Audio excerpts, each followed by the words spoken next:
Hello everyone, it's the DeFi Bull here with another video in the series of Sceptre. In today's video, we're going to talk about how you can stake within the buy-in staking period. So this basically means if you stake your wrapped FLR or FLR and you want to receive SFLR while staking with Sceptre, then you need to pay a buy-in fee.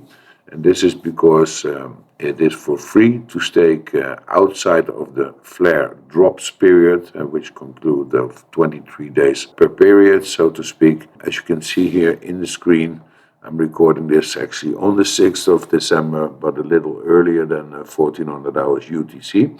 So therefore it shows this message. Afterwards, this message will disappear. But let me show you what happens if you want to buy in, let's say 16th of December, and you still want to buy in. This means you have to pay a small fee, and this fee consists of 4.4%. So I've connected my wallet here via Bifrost. I have enough FLR on my balance, so let me just type in I want to stake 10,000 FLR.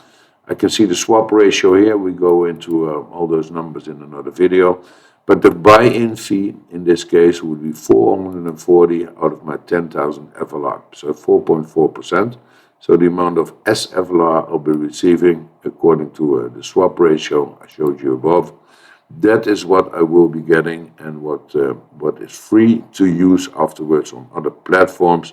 And you can see those options in other videos that I have on my channel. This 4.4% reward buy-in fee is actually only paid if you're within the snapshot 23 days.